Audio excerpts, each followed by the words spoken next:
past the hour. I'm Greg Jarrett. Welcome back to MSNBC's continuing coverage of America Strikes Back. And on the half hour, here are the very latest developments. President Bush says it was a general threat that led the FBI to issue its warning of a possible terrorist attack in the next several days. Americans are advised to remain on alert. Treasury Secretary Paul O'Neill announced the Bush administration is freezing the U.S. assets of an additional 39 individuals and organizations suspected of ties to terrorism. We're going to have a live report from the White House in a moment. And after 5 straight days of U.S. attacks on Afghanistan, there is now a pause in the bombing on this, the Muslim Day of Prayer. However, NBC News is told that U.S. planes will continue to patrol the skies over Afghanistan and bomb so-called targets of opportunity should they arise.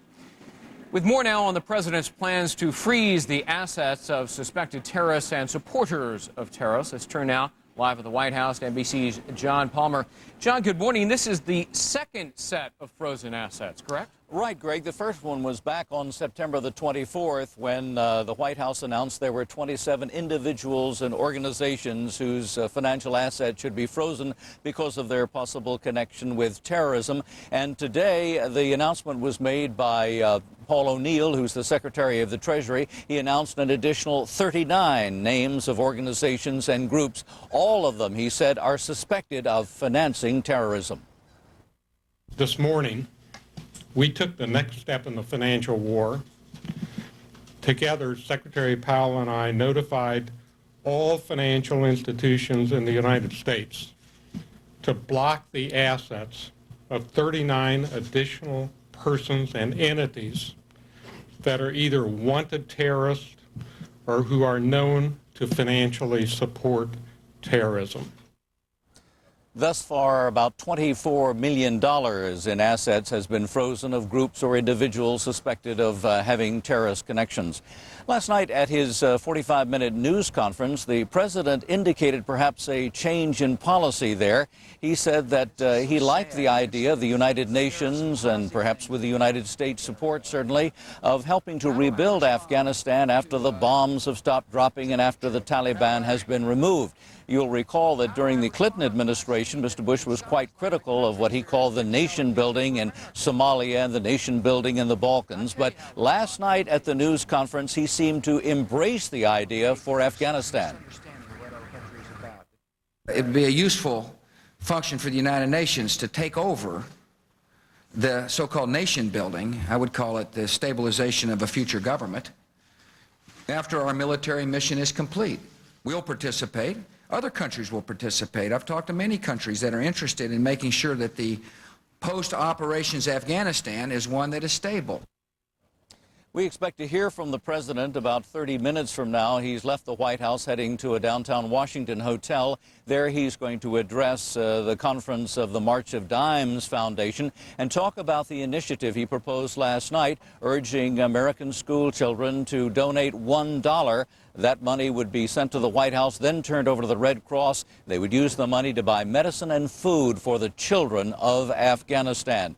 The president will be talking about that, tying it to the March of Dimes, because it was in 1938 that former President Franklin D. Roosevelt proposed that each American school child send a dime to the White House to help find a cure for polio. That worked, and the White House hopes that this will help the many starving children in Afghanistan. Greg? All right, John Palmer live at the White House. John, thanks very much. Thank you. Now for a closer look at some of the day's developments across the home front, let's turn to NBC's chief legal analyst, Dan Abrams at the Home Front Security Desk. Dan?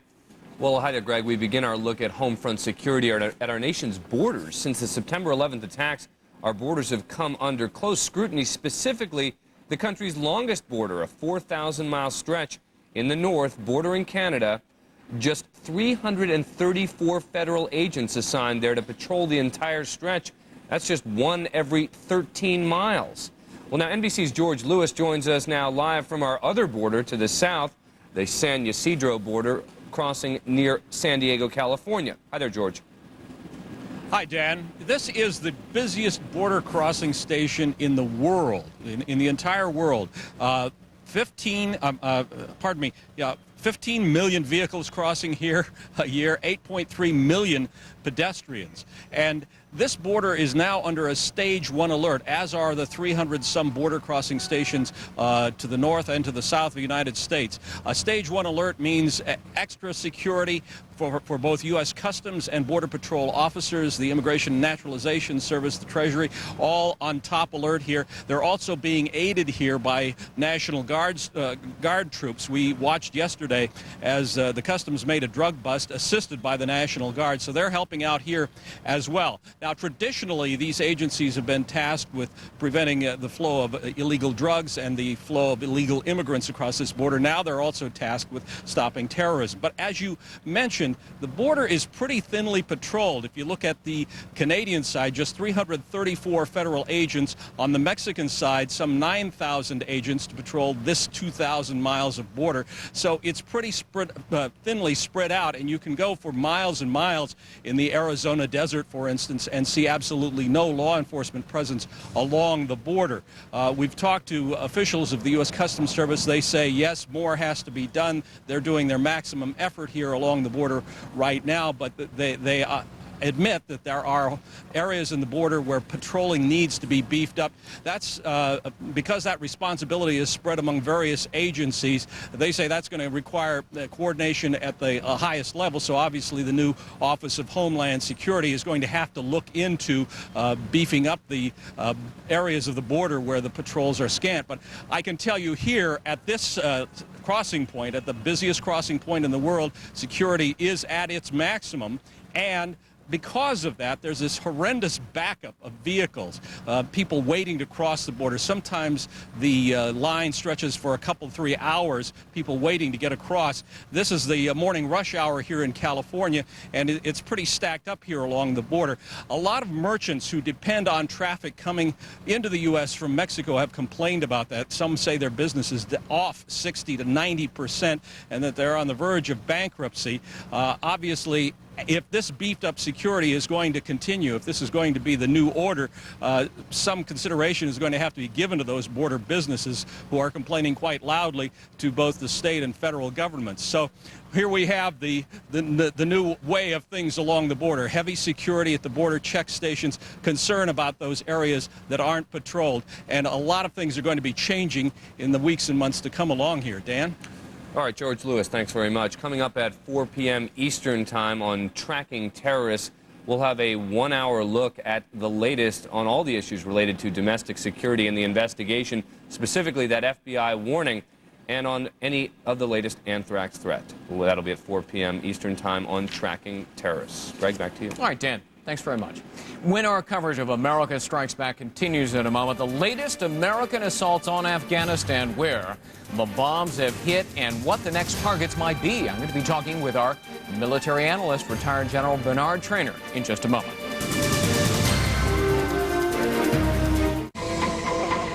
Where law and order ends, criminal intent begins. We killed a man. Put your hands on your head and sit down. I knocked him down, but I strangled him. This is all your fault. My partner has a fancy word for people like you, psychopath. Law and order, criminal intent. October 13th on USA. Why are so many people switching to IDT long distance? 5 cents, actually. Yes, ma'am. Thank you for joining IDT. Enjoy the savings. Because we offer the simplest low-cost long-distance plan available. Just 5 cents a minute, 24 hours a day, 7 days a week, for every state-to-state long-distance call you make. We don't waste money on celebrities and gimmicks. We just offer the best long-distance available at the lowest possible price. Just 5 cents a minute, all day long, every single day of the week. And IDT has 6-second billing, so you never get charged for time you don't use. No complicated billing plans with rates that change depending on the time of day. No prepayments for time you may lose, and no annoying 1010 numbers to dial. Just the best long distance available at the lowest possible price. For real savings in the real world, call IDT right now. We're waiting for your call. 5 cents a minute, 24 hours a day, 7 days a week. IDT long distance. No one does it for less.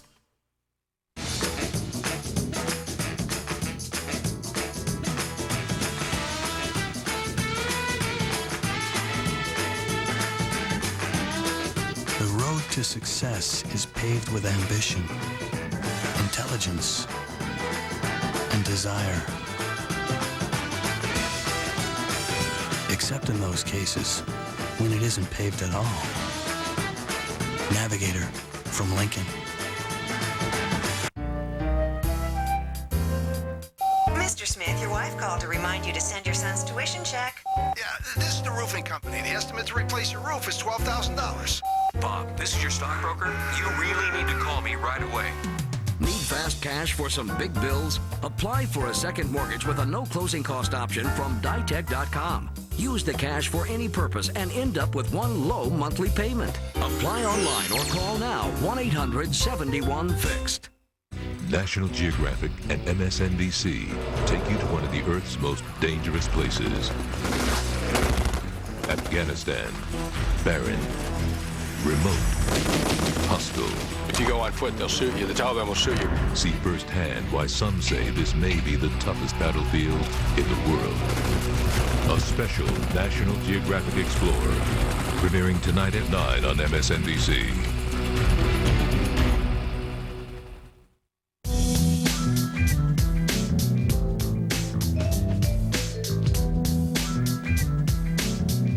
Talk softly and carry a small stick.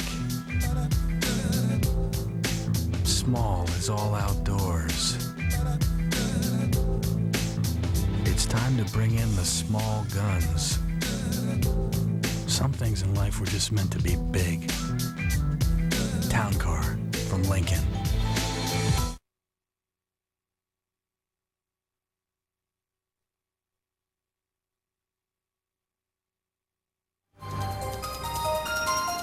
And there you see a Defense Department videotape shot from a warplane as it launches a missile at Taliban surface-to-air missile site in Kandahar. It hits, and then it sends the Afghan missiles corkscrewing along the ground, destroying them. Welcome back. 42 minutes past the hour. I'm Greg Jarrett. The Pentagon has been releasing daily satellite photos of Afghan targets and their hits as well. And joining me now to take a closer look at some of these photographs and the hits and what's ahead for U.S. forces in Afghanistan, our NBC military analyst, retired General Bernard Traynor. General, let's begin with the targets in Herat and the satellite images before the attack. You describe what we're going to see here, and I'm going to telestrate here to try to identify. This is the airfield at Herat, which is over in the western part of Afghanistan near the Iranian border. And that's the airstrip right there? No, the airstrip is off to the left of it. There it is. Is that it, or is that it? Yeah, and what you originally, that's the airstrip. Okay. Now, where you see the transport... General, I have to interrupt you for some breaking news. Let's go to Lester Holt. Lester? Greg, some disturbing news to report. There has been a fourth case of anthrax. This case is in New York City and, in fact, involves an NBC employee. I want to read to you a memo just issued by the chairman of NBC, Bob Wright, to NBC employees. Today, we learned that one of our employees at 30 Rockefeller Center has tested positive for the cutaneous anthrax infection, skin anthrax infection. It is important to note that this is not the same respiratory anthrax that has been reported in the news. Obviously, the note goes on to say, we are concerned for the employee's well-being. She has received treatment and is responding well. She is in no danger, and she should fully recover and completely. The New York City Department of Health is coordinating her ongoing care. The memo goes on to say we have no reason to believe this particular incident has spread beyond this individual employee. We continue to work with the authorities, including the Centers for Disease Control, the FBI, and New York City Department of Health, and there is an ongoing investigation. At this point, Mr. Wright goes on, we know that some suspicious mail was received. The New York City Department of Health, the CDC, and the FBI were contacted immediately.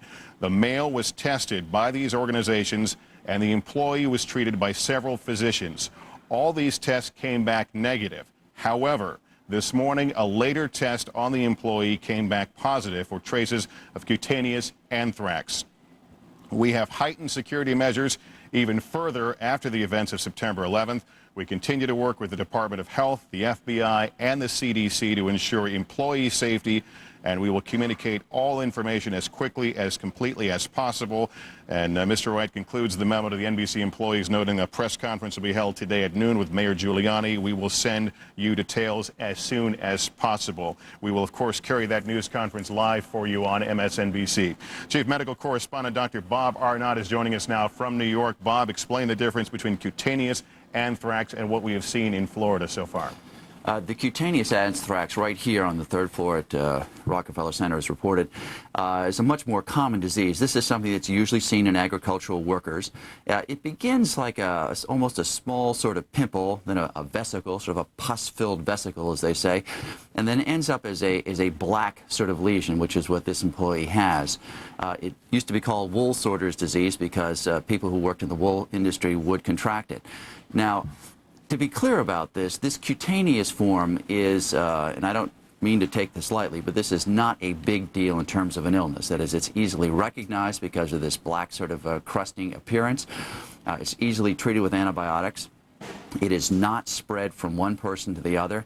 It is not a major public health concern. This is something that people in the agricultural industry, not so much in the United States anymore, but in the developing world, get on a very sort of regular basis.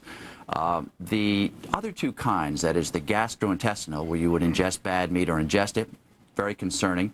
And of course the inhaled kind, which we saw down in Florida, where I was the last couple of days, tremendous concern, because the inhaled kind can be fatal. As soon as it's made its way from the nose down into the lungs and into the lymph nodes, once it germinates there, it's really fatal once it starts to release its toxins, where they have a thing called lethal toxin and another one called edema toxin. But to be really clear about this, Lester, and there's just looking at people's faces around here, there's a certain sense of anxiety and a little bit of panic to see that this may have come right here to 30 Rockefeller Center. But to be reassuring about this, first of all, cutaneous is, again, it is not contagious. This is not what's considered a very serious disease. Also, in the two incidents that we've learned about so far, there's Bob Stevens down at AMI and this particular suspicious substance, it just does not appear that they know how to weaponize this. That is, large mass quantities that really threaten people. It looks like two small envelopes at most, at best, is all of them been able to get off in terms of the amount of anthrax. The authorities are on it. With regular testing, they'll be able to detect whether anybody else has been exposed. And I should emphasize that, you know, with this early kind of surveillance, the ability to give antibiotics, to follow and trace individuals, really means that there expect to be no casualties, no severe illness from this, either here at 30 Rockefeller Center or in Florida at the American Media Building. Dr. Bob, when you speak of different types of anthrax, are we talking about the actual spores or the way it comes in your system? And by that I mean, if I had a pile of anthrax here, if I breathe it, if I put it on my skin, does that determine what type it is? It's a very good question, Lester. That is, to be clear, there are different, what they call strains of it. We've heard the last couple of days about the Ames strain as an example, or we've heard about the Haiti strain. It simply means, and I talked to the fellow last night in Arizona who's actually done this, very sophisticated genetic subtyping, where they look at changes in sequences. Some anthrax, a lot of it, is actually not very harmful at all. A few strains can be, you know, quite harmful or lethal if they're ingested. So they're typed as an A, a B, a B1, a B2, a B3. And right now, that's what they're doing with the AMI, that is the America Media bacteria. They're looking at it to trying to figure out where did it come from. Now, the insight we're getting is they may not be able to trace it to any particular facility. It's a, you know, it's a fairly garden variety anthrax. So that's the strain, just like you may have different strains of pneumonia. That's the strain of the disease. That's independent of how you get it. There's the roots. One strain of this bacteria could go through any of these three routes. It could go through the inhaled route. For that, you want to have very small spores. That is, you really have to try and weaponize this. The way people used to get it is goat hairs or goat skin, so there'd be a lot of it left over. And this would have been early in the 20th century here in the United States. The only people that ever got inhaled anthrax basically worked in the industry where they would be exposed to that. The live anthrax bacillus is something that you might encounter if your animal had it. If you worked in animal husbandry, if you worked with hides, as an example, or goat hairs, you might expect to come in contact with this. It's a great question. Basically, the strain has nothing to do with how you get it. Dr. Bob, for those just joining us, we want to report again what we have just broken here, which is a fourth case of anthrax, apparently unrelated to what we have seen in Florida. This involves, it hits frankly close to home, involves an NBC employee at our company's headquarters at 30 Rockefeller Center in New York City, but it is different, as Dr. Bob points out, cutaneous anthrax infection involving the skin, the employee being treated, but the test did come back positive, and right now the suspicion is on some, what has been termed in a memo from NBC, suspicious male. And Bob, let me ask you about who does work with anthrax legally in this country. How much of it is out there being worked with as we speak? Well, there have been a great deal of it. In fact, Saddam Hussein's government was able to buy from a Rockville, Maryland company a number of different samples of spores to be able to grow up.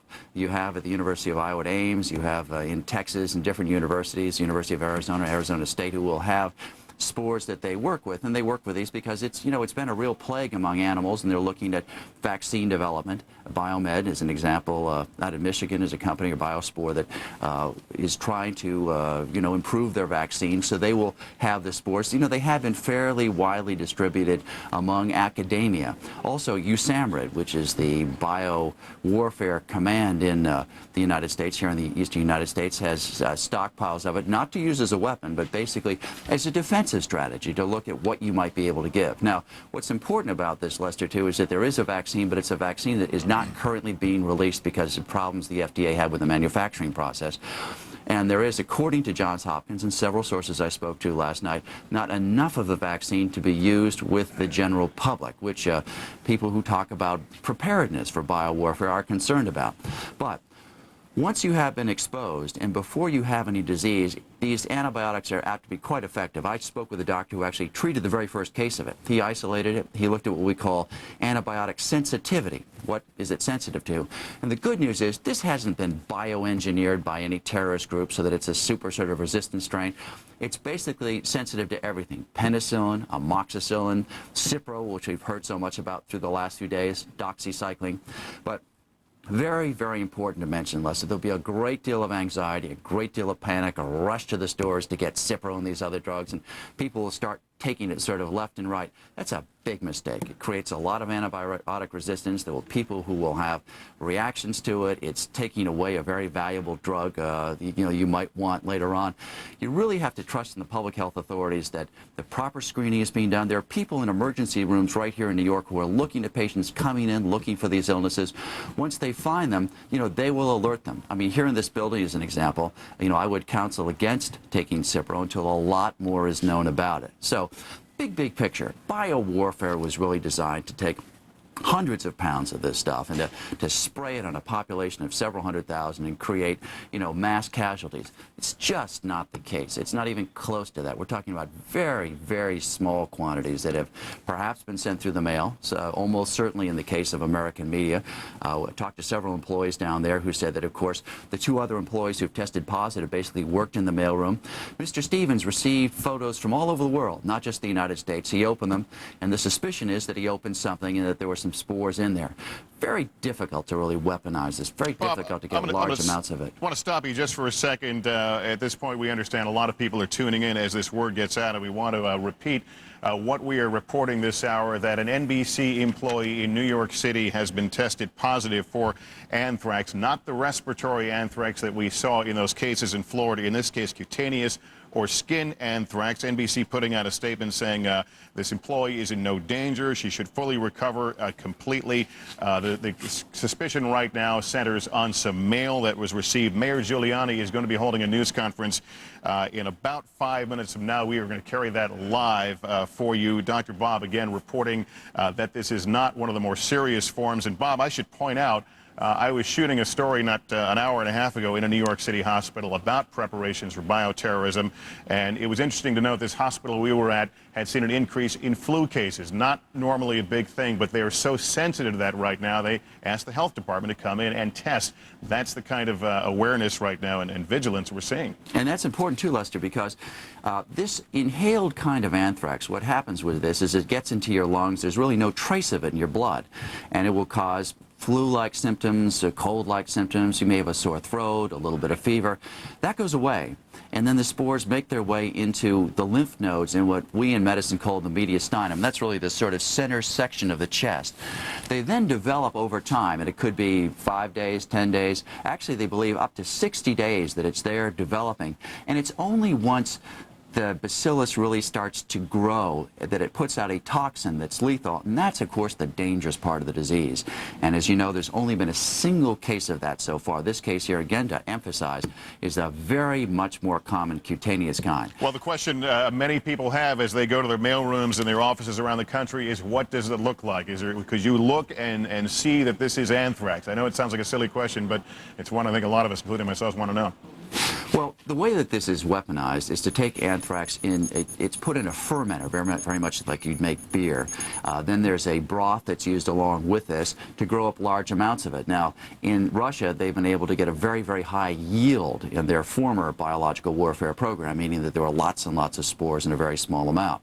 Now, this slurry, this liquid form, then has to be dried, and the detergent is used. In fact, we learned yesterday that Mohammed Atta actually had reddened hands, perhaps from a detergent, perhaps from something else. But in any case, it's dried, and then it has to be milled. That is, the size of the spore is very important. You have a 10 to 12 micron spore, which is going to stick here in the nose and not get into your lungs. You need a very small spore size, say 1 to 5 micrometers, that will make its way into the lung. And that means that it has to be milled. It's a specific technique. It has to be dried, even freeze-dried. In that freeze-dried form, these spores can last up to 80 years. That is, there are spores that were found in sugar cubes from the First World War that still had the spore and still was active. So that's how you need to sort of weaponize it.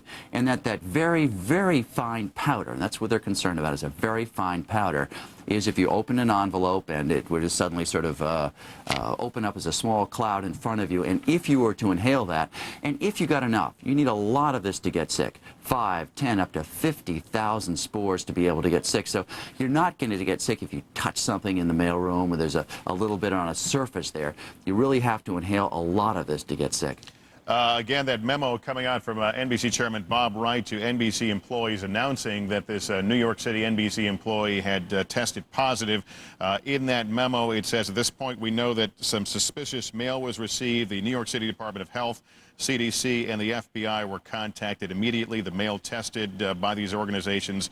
The employee was treated by several physicians. We're waiting for a news conference in New York by Mayor Giuliani. Right now, we need to take you to a March of Dimes event where President George W. Bush is about to speak. We don't know if he'll make comments on this, but nonetheless, let's listen to the president.